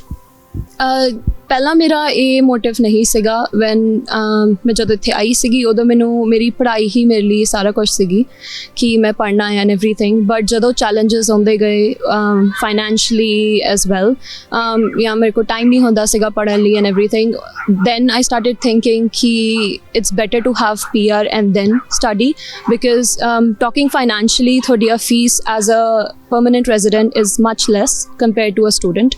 So ਮੇਰੇ according to me the best option would be ਕਿ ਤੁਸੀਂ ਪਹਿਲਾਂ settle ਹੋ, ਫਿਰ ਤੁਸੀਂ ਆਪਣਾ with a peaceful mind ਤੁਸੀਂ ਆਪਣੀ study ਕਰੋ। ਇਸ ਸਵਾਲ ਦੇ ਵਿੱਚ ਮੇਰਾ ਸਭ ਤੋਂ ਅਹਿਮ ਤਵੱਜੋ ਜਾਊਗਾ ਇਸ ਗੱਲ 'ਤੇ ਕਿ ਤੁਸੀਂ ਆਪਣੀ ਅਰਨਿੰਗ ਜਿਹੜੀ ਹੁਣ ਤੱਕ ਤੁਸੀਂ ਆਪਣੀ ਪਾਰਟ ਟਾਈਮ ਦੇ ਵਿੱਚ ਕੀਤੀ ਹੈ, ਇਹ ਪਾਰਟ ਟਾਈਮ ਦੇ ਵਿੱਚ ਜਿਹੜੀ ਅਰਨਿੰਗਸ ਕੀਤੀਆਂ ਇਹ ਤੁਹਾਡੀ ਪਰਮਾਨੈਂਟ ਰੈਜ਼ੀਡੈਂਸੀ ਦੇ ਵਿੱਚ ਤੁਹਾਨੂੰ ਹੈਲਪ ਕਰ ਸਕਣਗੀਆਂ, ਜਾਂ ਫਾਈਨੈਂਸ਼ੀਅਲ ਸਪੋਰਟ ਤੁਹਾਨੂੰ ਜਦੋਂ ਪਰਮਾਨੈਂਟ ਰੈਜ਼ੀਡੈਂਸੀ ਚਾਹੀਦੀ ਹੈ ਉਹ ਘਰੋਂ ਜਾਂ ਕਿਤੋਂ ਹੋਰੋਂ ਫੜ ਤੜ ਕੇ ਪੂਰੀ ਕਰਨੀ ਪੈਣੀ ਹੈ? PR ਲਈ if we just talk about PR ਤਾਂ ਮੈਨੂੰ ਲੱਗਦਾ ਕਿ ਹਾਂ ਤੁਸੀਂ ਉਨਾ ਅਰਨ ਕਰ ਸਕਦੇ ਹੁੰਦੇ ਹੋ। ਲੈਟਸ ਸੇ ਕਿ ਅਗਰ ਤੁਸੀਂ 2 ਸਾਲ ਦਾ ਵੀ ਕੋਰਸ ਲੈ ਕੇ ਆਉਂਦੇ ਹੋ ਜਾਂ 1 ਸਾਲ ਦਾ ਵੀ ਕੋਰਸ ਲੈ ਕੇ ਆਉਂਦੇ ਹੋ, ਤੁਸੀਂ ਉਨੇ ਪੀਰੀਅਡ 'ਚ ਜੇ ਤੁਸੀਂ ਕੰਮ ਕਰੋ ਆਪਣਾ ਐਜ਼ ਐਕਸਪੈਕਟਡ 20 ਆਵਰਸ, ਤੁਸੀਂ ਉਨਾ ਕਵਰ ਕਰ ਸਕਦੇ ਹੋ। You can save that much ਕਿ ਤੁਸੀਂ ਆਪਣੀ PR ਲਈ ਪੈਸੇ ਸੇਵ ਕਰ ਸਕੋ। ਉਹਦੇ ਲਈ ਵੀ ਦੇਰ ਇਜ਼ ਡਿਫਰੈਂਟ ਸਟਰਗਲਸ ਕਿ ਤੁਸੀਂ coming on to personal things, ਤੁਸੀਂ ਆਪਣੀ ਸ਼ਾਪਿੰਗ ਘਟਾ ਦਿਓ ਜਾਂ ਤੁਸੀਂ ਆਪਣਾ ਖਾਣਾ ਘਰੇ ਬਣਾਓ, ਜਾਂ ਯੂ ਟੇਕਿੰਗ ਆਲ ਦੋਸ ਫੈਕਟਰਸ, ਤੁਸੀਂ ਆਪਣਾ ਰੈਂਟ ਸੇਵ ਕਰੋ ਕਿ ਤੁਸੀਂ ਆਪਣੇ ਰਿਲੇਟਿਵਸ ਕੋਲ ਰਹਿ ਰਹੇ ਹੋ, ਜਾਂ ਜੇ ਤੁਹਾਡੇ ਕੋਲ ਰਿਲੇਟਿਵਸ ਵਾਲਾ ਆਪਸ਼ਨ ਨਹੀਂ ਹੈਗਾ ਤੁਸੀਂ ਆਪਣੇ ਫਰੈਂਡਸ ਨਾਲ ਰਹਿ ਰਹੇ ਹੋ ਤਾਂ ਤੁਸੀਂ you can share your bedroom. ਤਾਂ ਉਹ that's how you can save your money, and ਉਹ ਮਨੀ ਤੁਹਾਡੀ ਸੇਵ ਹੋ ਕੇ ਤੁਸੀਂ you can use in future for your PR ਔਰ ਤੁਸੀਂ ਜਿਹੜੇ ਵੀ ਚੀਜ਼ ਲਈ ਯੂਜ਼ ਕਰਨਾ ਚਾਹੁੰਦੇ ਹੋ। ਤੁਹਾਨੂੰ ਕਿੱਦਾਂ ਲੱਗਦਾ ਹੈ ਕਿ ਉਹ ਇੰਡੀਆ ਤੋਂ ਜਦੋਂ ਤੁਸੀਂ ਆਏ ਸੀਗੇ ਇੱਥੇ, ਤੁਸੀਂ ਬਹੁਤ ਛੋਟੀ ਉਮਰ ਦੇ ਵਿੱਚ ਆਏ ਸੀਗੇ, ਤੁਹਾਨੂੰ ਇੰਡੀਆ ਤੋਂ ਘਰਦਿਆਂ ਨੇ ਇਸ ਚੀਜ਼ ਦਾ ਪ੍ਰੋਮਿਸ ਕੀਤਾ ਸੀ ਜਾਂ ਇਸ ਚੀਜ਼ ਦਾ ਵਾਅਦਾ ਕੀਤਾ ਸੀ ਕਿ ਜਦ ਤੱਕ ਤੁਸੀਂ ਪੜ੍ਹ ਰਹੇ ਹੋ ਤੇ ਉਹ ਤੁਹਾਨੂੰ ਸਪੋਰਟ ਕਰਨਗੇ, ਜਾਂ ਤੁਸੀਂ ਆਪਣੇ ਆਪ ਨੂੰ ਸੈਲਫ ਸਫੀਸ਼ੀਐਂਟ ਕਰਨਾ ਸੀਗਾ ਇੱਥੇ ਆ ਕੇ? ਮੇਰੇ ਪੇਰੈਂਟਸ ਤਾਂ ਕਦੇ ਵੀ ਇੱਦਾਂ ਨਹੀਂ ਸੀਗਾ ਕਿ ਕੈਨੇਡਾ ਜਾ ਕੇ ਤੂੰ ਸਿਰਫ PR ਲੈਣੀ ਹੈ ਜਾਂ ਕੁਛ। ਉਹਨਾਂ ਦਾ ਪ੍ਰਾਇਮਰੀ ਫੋਕਸ ਹਜੇ ਤੱਕ ਵੀ ਜਿਹੜਾ ਹੈਗਾ ਆ ਇਟਸ ਕਿ ਤੂੰ ਉੱਥੇ you are going to study abroad, you are not going there to get PR, you just going there to get you know a degree or something. And talking about the degree, yes, if you are a student ਤੁਸੀਂ 20 hours ਹੀ ਕੰਮ ਕਰ ਸਕਦੇ ਹੋ। I don't think so ਕਿ ਤੁਸੀਂ afford ਕਰ ਸਕਦੇ ਹੋ the fees and everything. So yeah, ਮੇਰੇ parents ਨੇ they did help me, and talking about the future, yeah, my parents will help me. ਰਵਰੀਤ, ਮੇਰਾ ਅਗਲਾ ਸਵਾਲ ਤੁਹਾਡੇ ਤੋਂ ਇਹ ਹੈ ਕਿ ਮੈਂ ਇਹ ਜਾਣਨਾ ਚਾਹੂੰਗਾ ਤੁਸੀਂ ਆਪਣੀ ਲਿਵਿੰਗ ਵਿੱਚ ਤੁਸੀਂ ਇੱਕ ਬੇਸਮੈਂਟ 'ਚ ਰਹਿ ਰਹੇ ਹੋ ਜਾਂ ਤੁਸੀਂ ਘਰ ਰੈਂਟ ਕੀਤਾ ਹੋਇਆ ਜਿਹਦੇ ਵਿੱਚ ਤੁਸੀਂ ਆਪਣੇ ਫਰੈਂਡਸ ਨਾਲ ਸ਼ੇਅਰ ਕਰਕੇ ਰਹਿ ਰਹੇ ਹੋ? ਪਹਿਲਾਂ ਮੈਂ 1 ਸਾਲ ਆਪਣੇ ਰਿਲੇਟਿਵਸ ਨਾਲ ਰਹੀ ਸੀਗੀ, ਫਿਰ ਉਹ ਤੋਂ ਬਾਅਦ I moved into a basement with my friends. ਮੇਰਾ ਅਗਲਾ ਸਵਾਲ ਤੁਹਾਡੇ ਤੋਂ ਇਹ ਹੈ ਰਵਰੀਤ ਕਿ ਤੁਸੀਂ ਜਦੋਂ ਘਰ ਹੁੰਦੇ ਹੋ ਤੁਸੀਂ ਸਮਾਂ ਸਾਰੇ ਆਪਣੇ ਫਰੈਂਡਸ ਦੇ ਨਾਲ ਇਕੱਠੇ ਬੈਠ ਕੇ ਗੁਜ਼ਾਰਦੇ ਹੋ ਜਾਂ ਤੁਸੀਂ ਕੁਝ ਉਹਨਾਂ ਨਾਲ ਇਦਾਂ ਦੀਆਂ ਗੱਲਾਂ ਕਰਦੇ ਹੋ ਜਿਹਦੇ ਨਾਲ ਤੁਸੀਂ ਆਪਦੇ ਫਿਊਚਰ ਨੂੰ ਬੈਟਰ ਕਰ ਸਕੋ, ਜਾਂ ਆਪਣੇ ਖਾਣਾ ਬਣਾਉਣਾ, ਉਹਦੇ ਵਿੱਚ ਹਿੱਸੇਦਾਰੀ ਪਾਉਣੀ, ਉਹ ਕਿੱਦਾਂ ਰਹਿੰਦਾ ਹੈ? ਤੁਹਾਡਾ ਦਿਨ ਕਿੱਦਾਂ ਨਿਕਲਦਾ ਜਦੋਂ ਤੁਸੀਂ ਘਰੇ ਹੁੰਦੇ ਹੋ? ਘਰੇ ਮੋਸਟਲੀ ਤੁਹਾਡੇ ਕੋਲ ਪਹਿਲੀ ਗੱਲ ਤਾਂ ਤੁਹਾਡੇ ਕੋਲ ਇੰਨਾ ਟਾਈਮ ਹੁੰਦਾ ਨਹੀਂ ਕਿ ਤੁਸੀਂ ਘਰੇ ਬਹੋ, ਬਟ ਜੇ ਤੁਹਾਡੇ ਕੋਲ ਟਾਈਮ ਮਿਲਦਾ ਹੈ ਤਾਂ you mostly involved in your assignments ਔਰ ਯੂਰ ਲਾਂਡਰੀ ਔਰ your own private things that you need to do. Talking about living with your friends, ਉਹਦੇ ਵਿੱਚ ਇੱਦਾਂ ਹੁੰਦਾ ਹੈ ਕਿ ਅਗਰ ਗਰੋਸਰੀਜ਼ ਆ ਜਾਂ ਤੁਸੀਂ ਇਕੱਠੇ ਬਣਾਉਂਦੇ ਆ, ਕਿਉਂਕਿ ਕਈ ਬੱਚੇ ਇੱਥੇ ਜਿਹੜੇ ਹੈਗੇ ਆ ਦੇ have tiffin services, ਉਹਨਾਂ ਨੇ ਆਪਣੀ ਟਿਫਿਨਸ ਉਹਨਾਂ ਦੇ ਆਉਂਦੇ ਆ ਤਾਂ they don't need to do grocery and all, but ਜੇ ਤੁਸੀਂ grocery ਕਿਸੇ ਨਾਲ ਕਰ ਰਹੇ ਹੋ ਤਾਂ ਤੁਸੀਂ always you can share that and you can cook together. ਤੁਹਾਨੂੰ ਕੀ ਲੱਗਦਾ ਹੈ ਕਿ ਬੱਚੇ ਜਿਹੜੇ ਇੱਥੇ ਆਉਂਦੇ ਹੈ ਘੱਟ ਉਮਰ ਦੇ ਵਿੱਚ, ਉਹਨਾਂ ਨੂੰ ਫਾਇਦਾ ਹੈ ਇੱਥੇ ਜਲਦੀ ਆ ਕੇ, ਛੋਟੀ ਉਮਰ ਦੇ ਵਿੱਚ ਆ ਕੇ ਆਪ ਨੂੰ ਐਸਟੈਬਲਿਸ਼ ਕਰਨ ਦਾ, ਜਾਂ ਜੋ ਬੱਚੇ ਉੱਥੋਂ ਗ੍ਰੈਜੂਏਸ਼ਨ ਕਰਕੇ ਆਉਂਦੇ ਨੇ, ਸਟਰੀਟ ਸਮਾਰਟ ਹੋ ਕੇ ਆਉਂਦੇ ਨੇ, ਉਮਰ ਦੇ ਵਿੱਚ ਮੈਚੁਰ ਹੋ ਕੇ ਆਉਂਦੇ, ਉਹਨਾਂ ਨੂੰ ਆਉਣ ਦਾ ਇੱਥੇ ਫਾਇਦਾ ਆ? If we talk about being self-independent, ਤਾਂ I would say ਕਿ ਜੇ ਤੁਸੀਂ ਛੋਟੀ ਉਮਰ ਚਾਹੋਗੇ ਤਾਂ ਤੁਹਾਡੇ ਲਈ ਬੈਨੀਫੀਸ਼ੀਅਲ ਰਹੂਗਾ ਕਿ ਤੁਸੀਂ ਆਪਣੇ ਘਰਦਿਆਂ ਤੋਂ ਦੂਰ ਆ ਰਹੇ ਹੋ, ਜਾਂ ਤੁਸੀਂ ਆਪਣੇ ਯੂ ਨੋ ਤੁਸੀਂ ਆਪਣੀ ਕੰਫਰਟ ਜ਼ੋਨ ਤੋਂ ਬਾਹਰ ਆ ਰਹੇ ਹੋ ਅਤੇ ਤੁਸੀਂ ਬਾਹਰ ਆ ਕੇ ਤੁਸੀਂ ਸਾਰਾ ਕੁਛ ਆਪਦੇ ਪੈਰਾਂ 'ਤੇ ਕਰ ਰਹੇ ਹੋ, ਆਪਦੇ ਆਪ ਕਰ ਰਹੇ ਹੋ, ਤਾਂ ਉਹ I would say that plays a very important role in making yourself independent. And ਜੇ ਤੁਸੀਂ ਗੱਲ ਕਰੋ ਕਰੀਅਰ ਵਾਈਜ਼ ਤਾਂ ਆਈ ਵੁੱਡ ਸੇ ਕਿ ਇਟਸ ਬੈਟਰ ਕਿ ਤੁਸੀਂ ਆਪਣੀ ਗ੍ਰੈਜੂਏਸ਼ਨ ਇੰਡੀਆ ਤੋਂ ਕਰਕੇ ਆਓ, ਕਿਉਂਕਿ ਜਦੋਂ ਤੁਸੀਂ ਇੰਡੀਆ ਹੁੰਦੇ ਹੋ ਤੁਸੀਂ ਤੁਹਾਡਾ ਦਿਮਾਗ ਸਿਰਫ ਇੱਕ ਚੀਜ਼ ਵੱਲ ਹੁੰਦਾ ਹੈ ਕਿ ਤੁਹਾਡਾ ਕਰੀਅਰ, ਅਤੇ ਤੁਸੀਂ ਆਪਣੀ ਜੇ ਉੱਥੇ ਗ੍ਰੈਜੂਏਸ਼ਨ ਕਰਕੇ ਆਓਗੇ, ਇੱਥੇ ਤੁਸੀਂ ਆਪਣੀ ਆ ਕੇ ਮਾਸਟਰਸ ਕਰ ਸਕਦੇ ਹੋ ਜਿਹੜੀ ਕਿ it's not long, it's just a year degree or something, ਅਤੇ ਤੁਸੀਂ ਜੇ ਆਪਣੀ ਉਹ ਡਿਗਰੀ ਕਰਕੇ ਤੁਸੀਂ ਸੈਟਲ ਹੋ ਸਕਦੇ ਹੋ ਐਂਡ ਉਹਦੇ ਵਿੱਚ ਹੀ ਤੁਹਾਨੂੰ ਜੋਬ ਵੀ ਮਿਲ ਸਕਦੀ ਆ. ਜੇ ਤੁਸੀਂ 12th ਕਰਕੇ ਆਉਂਦੇ ਹੋ ਤਾਂ ਇੱਥੇ ਤੁਹਾਨੂੰ ਆਪਣਾ ਕੋਰਸ ਚੂਜ਼ ਕਰਨਾ ਪੈਂਦਾ ਹੈ, ਐਂਡ ਉਹ ਕੋਰਸ ਦੇ ਵਿੱਚ ਫਰਦਰ ਤੁਹਾਨੂੰ ਜੋਬ ਮਿਲੇ ਨਾ ਮਿਲੇ ਉਹਦਾ there is not a guarantee in that.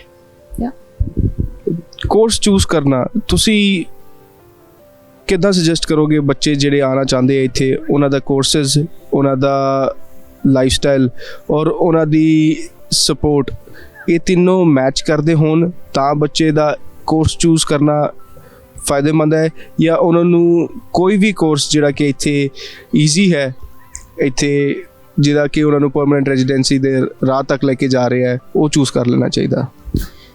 Course choose ਕਰਨ ਲਈ there is various factors ਜਿਹੜੇ ਦਿਮਾਗ 'ਚ ਰੱਖਣੇ ਪੈਂਦੇ ਆ. ਪਹਿਲਾ ਫੈਕਟਰ would be finances. ਅਗਰ ਤੁਹਾਡੇ ਕੋਲ ਫਾਈਨੈਂਸਿਸ ਅੱਛੇ ਹੈਗੇ ਆ ਤਾਂ ਬੈਚਲਰਸ ਡਿਗਰੀ, ਮੇਰੇ ਫਰੈਂਡ ਹੈਗੇ ਆ ਇੱਥੇ ਜਿਹੜੇ ਕਿ ਇੱਥੇ ਬੈਚਲਰਸ ਡਿਗਰੀ ਕਰ ਰਿਹਾ, ਇਟਸ ਅ 4 years ਪ੍ਰੋਗਰਾਮ, ਅਤੇ ਉਸ ਤੋਂ ਬਾਅਦ 'ਚ ਉਹਨਾਂ ਦੀ it's a guaranteed job I would say. ਕਈ ਸਟੂਡੈਂਟਸ ਹੁੰਦੇ ਆ ਇਨਕਲੂਡਿੰਗ ਮੀ, ਮੈਂ ਨਹੀਂ ਚਾਹੁੰਦੀ ਸੀ ਕਿ ਮੈਂ 4 ਸਾਲ ਤੱਕ ਪੜ੍ਹਾਂ, ਅਤੇ ਮੈਂ ਸਿਰਫ 2 years ਦਾ ਪ੍ਰੋਗਰਾਮ ਚੂਜ਼ ਕੀਤਾ ਵਿਚ ਵਾਜ਼ ਐਨ ਐਸੋਸੀਏਟ ਡਿਗਰੀ, ਬਟ ਉਹਦੇ ਲਈ ਵੀ ਮੈਨੂੰ ਅੱਗੇ ਫਰਦਰ ਸਟੱਡੀ ਕਰਨਾ ਪੈਣਾ. If I pursue the same degree I'll have to study for another 2 years. So deciding a course is a bit hard. Talking let's say ਕਿ ਤੁਸੀਂ 12th sciences ਲਿੱਤੀਆਂ ਸੀਗੀਆਂ ਜਾਂ ਤੁਸੀਂ ਕਾਮਰਸ ਲਿੱਤੀ ਸੀਗੀ, ਇਟਸ ਨਾਟ ਨੈਸੈਸਰੀ ਕਿ ਤੁਸੀਂ ਸੇਮ ਸਟਰੀਮ 'ਚ ਹੀ ਜਾਓ. ਇਟ ਇਜ਼ ਔਨ ਯੂ ਕਿ ਤੁਸੀਂ ਕੀ ਕਰਨਾ ਪਸੰਦ ਕਰੋਗੇ ਐਜ਼ ਅ ਕਰੀਅਰ, ਜਾਂ ਤੁਸੀਂ ਕਿਹੜਾ ਫੀਲਡ ਚੂਜ਼ ਕਰਨਾ ਚਾਹੋਗੇ, because there is very vast field of courses ਜਿਹੜੇ ਤੁਸੀਂ ਲੈ ਸਕਦੇ ਹੋ, ਐਂਡ ਯਾ ਯੂ ਕੈਨ ਤੁਸੀਂ ਹਮੇਸ਼ਾ ਚੂਜ਼ ਕਰ ਸਕਦੇ ਹੋ ਜੋ ਤੁਹਾਨੂੰ ਪਸੰਦ ਆ. ਈਜ਼ੀ ਕੋਰਸ ਤੁਹਾਡੇ ਅਕੋਰਡਿੰਗਲੀ, ਈਜ਼ੀ ਕੋਰਸ ਲੈਣਾ ਇੱਥੇ ਆ ਕੇ ਇਨੀਸ਼ੀਅਲੀ ਆਪਣੀ ਪਰਮਾਨੈਂਟ ਰੈਜ਼ੀਡੈਂਸੀ ਲੈਣਾ, ਉਹ ਤੁਹਾਡੇ ਲਈ ਤੁਸੀਂ ਸਮਝਦੇ ਹੋ ਕਿ ਉਹ ਬੈਟਰ ਹੈ ਰਾਦਰ ਦੈਨ ਕਿ ਆਪਣਾ ਕਰੀਅਰ ਨੂੰ ਤੁਸੀਂ ਪ੍ਰਸਪੈਕਟਿਵ ਨੂੰ ਪਹਿਲੇ ਸਮੇਂ ਤੋਂ ਹੀ ਚੂਜ਼ ਕਰ ਲੈਣਾ? Again, I would say it depends on your finances. So if you have enough finances ਕਿ ਤੁਸੀਂ ਆਪਣੇ ਸਪੋਰਟ ਕਰ ਸਕਦੇ ਹੋ, ਆਪਣੇ ਕਰੀਅਰ ਨੂੰ ਸਪੋਰਟ ਕਰ ਸਕਦੇ ਹੋ, ਤਾਂ you can go ahead and you can take a 4 years program, ਔਰ ਤੁਸੀਂ ਆਪਣੀ ਕਰੀਅਰ ਵੱਲ ਹੀ ਸਿਰਫ ਆਪਣਾ ਫੋਕਸ ਰੱਖ ਸਕਦੇ ਹੋ. ਬਟ ਜੇ ਤੁਸੀਂ ਸਿਰਫ ਤੁਹਾਨੂੰ PR ਵੀ ਇੱਕ ਮੈਟਰ ਹੈਗਾ ਔਨ ਦਾ ਸਾਈਡ ਜਿਹੜਾ ਕਿ ਤੁਸੀਂ ਲਾਣਾ ਆ, PR ਲੈਣੀ ਆ, ਜਾਂ ਤੁਸੀਂ ਵਰਕ ਪਰਮਿਟ 'ਤੇ ਜਾਣਾ ਆ, ਉਹਦੇ ਲਈ ਆਈ ਵੁੱਡ ਰੈਕਮੈਂਡ ਕਿ ਤੁਸੀਂ ਕੋਈ ਈਜ਼ੀ ਕੋਰਸ ਲਓ, ਕਿਉਂਕਿ ਜੇ ਤੁਸੀਂ ਈਜ਼ੀ ਕੋਰਸ ਲਓਗੇ ਤੁਹਾਡੀ ਪੜ੍ਹਾਈ ਛੇਤੀ ਮੁੱਕ ਜੂਗੀ, ਐਂਡ ਦੈਨ ਯੂ ਕੈਨ ਤੁਸੀਂ ਵਰਕ ਪਰਮਿਟ 'ਤੇ ਆ ਸਕਦੇ ਹੋ, ਐਂਡ ਤੁਸੀਂ ਕੰਮ ਕਰ ਸਕਦੇ ਹੋ, ਐਂਡ ਫਿਰ ਤੁਸੀਂ PR ਲੈ ਸਕਦੇ ਹੋ. ਐਕਸਪੀਰੀਅੰਸ ਦੇ ਅਕੋਰਡਿੰਗਲੀ, ਤੁਹਾਡੇ ਤਜਰਬੇ ਦੇ ਅਕੋਰਡਿੰਗਲੀ ਮੈਂ ਇਹ ਜਾਣਨਾ ਚਾਹੂੰਗਾ ਕਿ ਤੁਸੀਂ ਇੱਥੇ ਰਹਿ ਕੇ ਹੈਲਥ ਵਾਈਜ਼ ਵੀ ਆਪਣੇ ਆਪ ਨੂੰ ਫਿੱਟ ਰੱਖਣ ਲਈ, ਆਪਣੇ ਆਪ ਨੂੰ ਤੰਦਰੁਸਤ ਰੱਖਣ ਲਈ ਜਾਂ ਤਗੜੇ ਰੱਖਣ ਲਈ ਕੀ ਹੀਲਾ ਕਰਦੇ ਹੋ? ਤੁਸੀਂ ਇਹ ਸੋਚਦੇ ਹੋ ਕਿ ਕੁਝ ਵੀ ਜੋ ਅਸੀਂ ਖਾ ਸਕਦੇ ਹਾਂ ਆਪਣਾ ਸਮਾਂ ਬਚਾਉਣ ਲਈ, ਕੰਮ ਤੇ ਜਾਣਾ ਹੈ, ਸ਼ਿਫਟਾਂ ਤੇ ਜਾਣਾ ਹੈ, ਕਾਲਜ ਜਾਣਾ ਹੈ, ਕੁਝ ਵੀ ਖਾ ਲਈਏ, 버ਗਰ ਪੀਜ਼ਾ ਚੱਲਦੇ ਤੁਰਦੇ ਫਿਰਦੇ ਉਹ ਖਾ ਲੈਣਾ ਚਾਹੀਦਾ ਹੈ, ਜਾਂ ਬੰਦੇ ਨੂੰ ਕੁਝ ਹੈਲਦੀ ਵੀ ਡਾਈਟ ਲੈਣੀ ਚਾਹੀਦੀ ਹੈ ਜਿਹੜਾ ਕਿ ਤੁਹਾਨੂੰ ਅੰਦਰੋਂ ਵੀ ਤੰਦਰੁਸਤ ਰੱਖੇ ਔਰ ਤੁਹਾਡੀ ਦਿਮਾਗ ਨੂੰ ਵੀ ਖੁਸ਼ਕ ਨਾ ਹੋਣ ਦੇਵੇ? ਇਹਦੇ ਵਿੱਚ ਮੈਂ ਆਲ ਸ਼ੇਅਰ ਅ ਪਰਸਨਲ ਐਕਸਪੀਰੀਅੰਸ ਕਿ ਜਦੋਂ ਮੈਂ ਵੀ ਨਵੀਂ ਆਈ ਸੀਗੀ, ਮੈਂ ਇੰਨਾ ਬੋਦਰ ਨਹੀਂ ਕੀਤਾ ਕਦੇ ਕਿ ਮੈਂ ਹੈਲਦੀ ਖਾਵਾਂ ਜਾਂ ਕੁਛ। ਜਦੋਂ ਜੌਬ ਤੇ ਜਾਣਾ ਤਾਂ ਪੀਜ਼ਾ ਦਾ ਸਾਈਜ਼ ਖਾ ਲੈਣਾ ਜਾਂ 버ਗਰਸ ਖਾ ਲੈਣੇ ਜਾਂ ਵਟਐਵਰ ਜੰਕ ਜਿਹੜਾ ਆਊਟਸਾਈਡ ਹੁੰਦਾ ਆ, ਬਾਹਰ ਤੁਸੀਂ ਜਾਂਦੇ ਆ, ਉਹ ਖਾ ਲੈਣਾ because it was a cheaper option and plus ਤੁਹਾਡੇ ਕੋਲ ਇੰਨਾ ਟਾਈਮ ਨਹੀਂ ਹੁੰਦਾ ਕਿ ਤੁਸੀਂ ਕੁੱਕ ਕਰ ਸਕੋ ਆਪਦੇ ਲਈ ਐਂਡ ਤੁਸੀਂ ਆਪਣੇ ਲਈ ਮੀਲ ਪ੍ਰਿਪੇਅਰ ਕਰਕੇ ਲੈ ਜਾ ਸਕੋ ਜਿੱਥੇ ਵੀ ਤੁਸੀਂ ਜਾ ਰਹੇ ਆ। ਬਟ ਆਈ ਵੁੱਡ ਸੇ ਕਿ ਜਦੋਂ ਤੁਸੀਂ ਇੱਥੇ ਕੈਨੇਡਾ ਆਉਂਦੇ ਆ, ਥੋੜ੍ਹੇ ਟਾਈਮ ਲਈ ਇੱਦਾਂ ਹੁੰਦਾ ਹੈ ਕਿ you are home sick and ਤੁਹਾਡਾ ਖਾਣ ਦਾ ਵੀ ਜੀ ਨਹੀਂ ਕਰਦਾ, but I would say don't ignore your health ਜਦੋਂ ਤੁਸੀਂ ਇੱਥੇ ਆ ਗਏ, ਕਿਉਂਕਿ ਜੇ ਤੁਹਾਡੀ ਹੈਲਥ ਹੈਗੀ ਆ ਤਾਂ ਹੀ ਤੁਸੀਂ ਅੱਗੇ ਕੰਮ ਕਰ ਸਕੋਗੇ ਅਤੇ ਤੁਸੀਂ ਪੜ੍ਹ ਪਾਓਗੇ। ਸੋ ਡੋਂਟ ਇਗਨੋਰ ਯੂਅਰ ਹੈਲਥ। ਇੱਥੇ ਆਓਗੇ ਆਪਣਾ ਕੁਕਿੰਗ ਲਈ ਆਈ ਵੁੱਡ ਸੇ ਕਿ ਤੁਸੀਂ ਜਦੋਂ ਇੰਡੀਆ ਹੀ ਹੋ, ਤੁਸੀਂ ਥੋੜ੍ਹਾ ਬਹੁਤ ਕੁਕਿੰਗ 'ਚ ਆਪਣੇ ਪੇਰੈਂਟਸ ਨਾਲ ਜਾਂ ਆਪਣੇ ਮੰਮਾ ਨਾਲ ਤੁਸੀਂ ਹੈਲਪ ਕਰਾਓ ਤਾਂ ਕਿ ਤੁਸੀਂ ਥੋੜ੍ਹਾ ਬਹੁਤ ਸਿੱਖ ਸਕੋ। ਇੱਥੇ ਬਹੁਤ ਸਟੂਡੈਂਟਸ ਨੂੰ ਸਟਰਗਲ ਕਰਨੀ ਪੈਂਦੀ ਆ ਵਿਦ ਦ ਕੁਕਿੰਗ, ਅਤੇ ਆਈ ਵੁੱਡ ਸੇ ਕਿ ਤੁਸੀਂ ਪਹਿਲਾਂ ਹੀ ਪ੍ਰੈਕਟਿਸ ਕਰੋ ਅਤੇ ਇੱਥੇ ਆ ਕੇ ਤਾਂ ਕਿ ਤੁਹਾਨੂੰ ਇੰਨੇ ਸਟਰਗਲਸ ਨਾ ਫੇਸ ਕਰਨੇ ਪੈਣ ਵਿਦ ਦ ਈਟਿੰਗ। ਇੱਕ ਸਵਾਲ ਮੇਰਾ ਹੋਰ ਹੈ ਤੁਹਾਡੇ ਨਾਲ ਰਵਰੀਤ, ਤੁਸੀਂ ਇੱਥੇ ਟਰਾਂਸਪੋਰਟੇਸ਼ਨ ਵੀ ਯੂਜ਼ ਕੀਤੀ ਹੈ, ਤੁਸੀਂ ਆਉਣਾ ਜਾਣਾ ਵੀ ਦੇਖਿਆ ਕਿ ਇੱਥੇ ਆਉਣਾ ਜਾਣਾ ਕਿੱਦਾਂ ਆ ਲੋਕਾਂ ਦਾ, ਇੱਥੇ ਸਾਧਨ ਕਿੰਨਾ ਕੁ ਜ਼ਰੂਰੀ ਹੈ ਇੱਕ ਤੁਹਾਡੇ ਵਰਗੇ ਬੱਚੇ ਲਈ, ਔਰ ਆਪਣੇ ਦੋਸਤਾਂ ਮਿੱਤਰਾਂ ਦੇ ਵਿੱਚ ਵੀ ਤੁਸੀਂ ਦੇਖਦੇ ਹੋ ਕਿਹੋ ਜਿਹੀ ਮੁਸ਼ਕਲਾਂ ਤੁਹਾਨੂੰ ਦੇਖਣੀਆਂ ਪੈਂਦੀਆਂ ਸਾਧਨ ਤੋਂ ਲੈ ਕੇ, ਜਾਂ ਤੁਸੀਂ ਇਹ ਸਮਝਦੇ ਹੋ ਕਿ ਇੱਕ ਪਬਲਿਕ ਟਰਾਂਸਪੋਰਟ ਦੇ ਉੱਪਰ ਹੀ ਜਦ ਤੱਕ ਤੁਸੀਂ ਪੜ੍ਹ ਰਹੇ ਹੋ ਜਾਂ ਵਰਕ ਪਰਮਿਟ 'ਤੇ ਵੀ ਉਹ ਰਿਹਾ ਜਾ ਸਕਦਾ? ਇਹਦੇ ਵਿੱਚ ਆਈ ਵੁੱਡ ਸੇ ਕਿ city plays a important role, ਕਿਉਂਕਿ ਜੇ ਤੁਸੀਂ ਵੈਨਕੂਵਰ ਦੀ ਗੱਲ ਕਰੋ ਤਾਂ ਵੈਨਕੂਵਰ ਪਬਲਿਕ ਟਰਾਂਸਪੋਰਟ ਹੀ ਕਾਫੀ ਫਾਸਟ ਆ ਕਿ ਤੁਹਾਨੂੰ ਰਿਕੁਆਇਰਮੈਂਟ ਨਹੀਂ ਹੁੰਦੀ ਕਿ ਤੁਸੀਂ ਕਾਰ ਚਾਹੀਦੀ ਤੁਹਾਨੂੰ ਆਪਣਾ ਕਾਲਜ ਜਾਣ ਲਈ ਜਾਂ ਕੰਮ 'ਤੇ ਜਾਣ ਲਈ। ਬਟ ਜੇ ਆਪਾਂ ਸਰੀ ਦੀ ਗੱਲ ਕਰੀਏ ਜਾਂ ਮੇਨ ਜਿਹੜੇ ਇੱਥੇ ਆਪਣੇ ਸ਼ਹਿਰ ਨੇ, ਐਬਟਸਫੋਰਡ ਹੋ ਗਿਆ ਜਾਂ ਬਰਨਬੀ, ਜੇ ਤੁਹਾਡਾ ਕਾਲਜ ਤੁਹਾਡੇ ਦੂਰ ਆ ਐਂਡ ਤੁਹਾਡਾ commute is let's say 2 hours ਬਾਈ ਬੱਸ, ਤਾਂ ਆਈ ਵੁੱਡ ਰੈਕਮੈਂਡ ਕਿ ਤੁਸੀਂ ਆਪਣਾ ਗੱਡੀ ਲਓ ਐਂਡ ਦ ਕਿਸ਼ਤਾਂ ਜ਼ਰੂਰ ਓਬਵੀਅਸਲੀ ਜ਼ਿਆਦਾ ਹੁੰਦੀਆਂ ਹੈ every month to pay and it is a additional cost as a student, but it plays a very important role ਕਿ ਤੁਹਾਨੂੰ it saves your time I would say. ਅਤੇ ਜੇ ਤੁਹਾਡੇ ਕੋਲ ਇੱਥੇ ਐਡੀਸ਼ਨਲ ਟਾਈਮ ਹੈਗਾ ਆ, ਉਹੀ ਟਾਈਮ ਤੁਸੀਂ ਯੂਟੀਲਾਈਜ਼ ਕਰ ਸਕਦੇ ਹੋ for a number of things. ਸਾਧਨ ਤੁਸੀਂ ਇਹ ਸਮਝਦੇ ਹੋ ਕਿ ਪੈਰ ਨੇ ਤੁਹਾਡੇ, ਤੁਸੀਂ ਇਹ ਆਉਣ ਵਾਲੇ ਬੱਚੇ ਜਿਹੜੇ ਹੈ ਉਹਨਾਂ ਨੂੰ ਕੀ ਸਲਾਹ ਦਿਓਗੇ ਕਿ ਤੁਸੀਂ ਆਪਣੇ ਪੇਪਰ ਵਰਕ ਜਿਹੜਾ ਤੁਹਾਨੂੰ ਇੱਥੇ ਇੱਕ ਵਾਹਨ ਚਲਾਉਣ ਲਈ, ਇੱਕ ਗੱਡੀ ਚਲਾਉਣ ਲਈ ਚਾਹੀਦਾ ਆ, ਉਹ ਪੂਰਾ ਕਰਕੇ ਆਉਣ ਉੱਥੇ ਆਪਣੇ ਲਾਇਸੈਂਸਿਸ ਵਗੈਰਾ? 17 ਸਾਲਾਂ ਦਾ ਬੱਚਾ ਜਿਹੜਾ ਇੰਡੀਆ ਤੋਂ ਆ ਰਿਹਾ ਤੁਹਾਡੇ, ਤੁਸੀਂ 17 ਸਾਲਾਂ ਦੇ ਸੀਗੇ, ਤੁਸੀਂ ਮੈਨੂੰ ਲੱਗਦਾ ਕੁਝ ਅਟਕਲਾਂ, ਕੁਝ ਮੁਸ਼ਕਲਾਂ ਮਹਿਸੂਸ ਕੀਤੀਆਂ ਹੋਣਗੀਆਂ ਕਿ ਕਿਉਂਕਿ ਇੱਥੇ ਉਮਰ ਡਰਾਈਵਰਸ ਲਾਇਸੈਂਸ ਦੀ 16 ਸਾਲ ਹੈ ਅਤੇ ਇੰਡੀਆ ਡਰਾਈਵਰਸ ਲਾਇਸੈਂਸ ਦੀ ਉਮਰ 18 ਸਾਲ ਹੈ, ਤੁਸੀਂ ਕਿੱਦਾਂ ਮਹਿਸੂਸ ਕਰਦੇ ਹੋ ਇਸ ਚੀਜ਼ ਨੂੰ ਲੈ ਕੇ? ਮੇਰੇ ਕਿੰਨੇ ਫਰੈਂਡਸ ਹੈਗੇ ਆ ਜਿਹੜੇ ਕਿ ਉਹਨਾਂ ਕੋਲ ਇੰਡੀਅਨ ਲਾਇਸੈਂਸ ਸੀਗਾ ਅਤੇ ਇੱਥੇ ਈਜ਼ੀ ਹੋ ਗਿਆ ਉਹਨਾਂ ਲਈ ਬਿਕੋਜ਼ ਉਹ ਡਰਾਈਵ ਕਰ ਸਕਦੇ ਸੀਗੇ, ਅਤੇ ਫਿਰ ਉਹਨਾਂ ਨੇ ਆਪਣਾ ਕਲਾਸ 5 ਦਾ ਲੈ ਕੇ ਦੇ ਸਟਾਰਟਡ ਡਰਾਈਵਿੰਗ ਸਟ੍ਰੇਟ ਅਵੇ। ਬਟ ਮੇਰੇ ਲਈ ਇਟ ਵਾਜ਼ ਵੈਰੀ ਹਾਰਡ ਕਿਉਂਕਿ ਮੇਰੇ ਕੋਲ ਕੋਈ ਇੰਡੀਅਨ ਪ੍ਰਾਇਰ ਲਾਇਸੈਂਸ ਨਹੀਂ ਸੀਗਾ ਐਂਡ ਉੱਥੇ 18 years old ਦਾ ਲਾਇਸੈਂਸ ਬਣਦਾ ਐਂਡ ਆਈ ਵਾਜ਼ 17 ਜਦੋਂ ਮੈਂ ਇੱਥੇ ਆ ਗਈ ਸੀਗੀ। ਦੈਟਸ ਵਾਈ ਇੱਥੇ ਆ ਕੇ ਪਹਿਲਾਂ ਮੈਨੂੰ ਹੁਣ ਲਰਨਰਸ ਲਾਣਾ ਪਿਆ, ਫਿਰ ਉਹ ਤੋਂ ਬਾਅਦ ਕਲਾਸ 5, ਤਾਂ ਉਹ ਚੀਜ਼ ਥੋੜ੍ਹੀ again it's a part of our struggle, but ਜੇ ਤੁਸੀਂ ਉਹ ਚੀਜ਼ ਨੂੰ ਯੂ ਕੈਨ ਤੁਸੀਂ ਇੰਡੀਆ ਹੀ ਜੇ ਤੁਸੀਂ 18 years old ਹੋ ਐਂਡ ਤੁਸੀਂ ਆਪਣੀ again age plays a factor, ਅਗਰ ਤੁਸੀਂ ਇੰਡੀਆ ਤੋਂ ਹੀ ਲਾਇਸੈਂਸ ਇੱਥੇ ਲੈ ਕੇ ਆਓ ਤਾਂ it would be a better option. ਅਖੀਰਲਾ ਸਵਾਲ ਤੁਹਾਨੂੰ ਇਹ ਹੈ ਕਿ ਤੁਸੀਂ ਇੰਡੀਆ ਬੈਠੇ ਬੱਚੇ ਜਿਹੜੇ ਇੱਥੇ ਆਉਣ ਦਾ ਸੋਚ ਰਹੇ ਨੇ ਜਾਂ ਜਿਹੜੇ ਪੇਰੈਂਟਸ ਜਿਹੜੇ ਆਪਣੇ ਬੱਚਿਆਂ ਨੂੰ ਬਾਹਰ ਆਉਣ ਦਾ ਹੌਸਲਾ ਦੇ ਰਹੇ ਨੇ, ਉਹਨਾਂ ਬੱਚਿਆਂ ਨੂੰ, ਉਹਨਾਂ ਪੇਰੈਂਟਸ ਨੂੰ ਤੁਸੀਂ ਕੀ ਕਹਿਣਾ ਚਾਹੋਗੇ?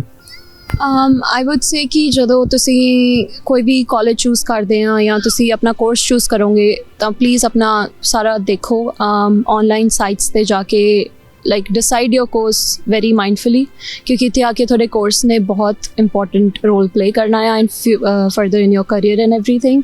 ते तुसी अपना सारा अपनी accommodation and everything सारा कुछ तुसी पहला ही figure out करके फिर इत्थे आओ. एंड अनदर थिंग ਜਿਹੜੀ ਕਿ ਮੈਂ ਸੁਜੈਸਟ ਕਰੂੰਗੀ ਇਜ਼ ਕਿ ਤੁਸੀਂ ਆਪਣਾ ਜਿਹੜੇ ਬਾਕੀ ਦੇ ਐਜ਼ ਆਈ ਮੈਂਸ਼ਨ ਬਿਫੋਰ ਕਿ ਤੁਹਾਡੀ ਕੁਕਿੰਗ ਜਾਂ ਤੁਹਾਡਾ ਟਰਾਂਸਪੋਰਟੇਸ਼ਨ ਦਾ ਤੁਸੀਂ ਆਲਰੇਡੀ ਪ੍ਰੀ ਹੈਂਡ ਤੁਸੀਂ ਆਪਣਾ ਸਾਰੇ ਡਾਕੂਮੈਂਟਸ ਜਾਂ ਤੁਸੀਂ ਆਪਣੀ ਪ੍ਰੈਕਟਿਸ ਕਰਕੇ ਫਿਰ ਇੱਥੇ ਆਓ ਤਾਂ ਕਿ ਤੁਸੀਂ ਇੱਥੇ ਵੈਲ ਪ੍ਰੀਪੇਅਰਡ ਹੋ ਫॉर ਫਿਊਚਰ.